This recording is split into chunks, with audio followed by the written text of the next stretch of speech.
Every business in every industry needs an accurate P&L, or also known as a profit loss statement. If it's for just doing your taxes or having to go get a loan or just measuring your performance, we need to have every business go back to basics and make sure they're setting up their P&L correctly. And I feel like that starts with your chart of accounts. Can you talk about that? Absolutely. You have to have your chart of accounts set up properly, where you have your revenue and you have your cost of the revenue. So you want to make sure that you have your revenue account for your parts, but you also have to have a cost of goods associated with that same account for your parts cost. Same goes with labor.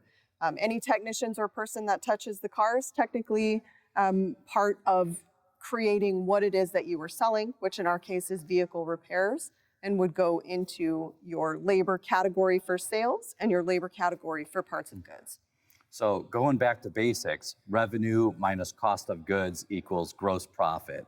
And then after gross profit is expenses, right? Absolutely. It is important to note that when you are getting your chart of accounts set up, a lot of this information, besides expenses, cost of goods and revenue, is flowing from the management system.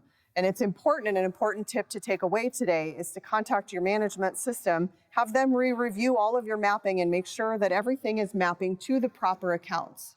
Okay, and those are variable costs. And then we're into the fixed cost, which is expenses. And expenses are leases on the building, or the garbage man, or your estimators or your receptionists, people that don't actually contribute to physically touching the vehicle or what you're selling. Fantastic. And then gross profit minus expenses is that magic number, which is net income. And that's how we measure the business, right?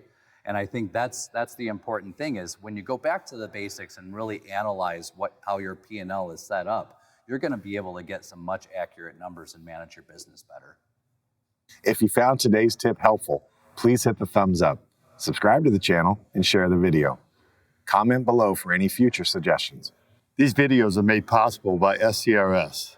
If you aren't currently a member, I encourage you to join. Visit scrs.com or use the link in the description below.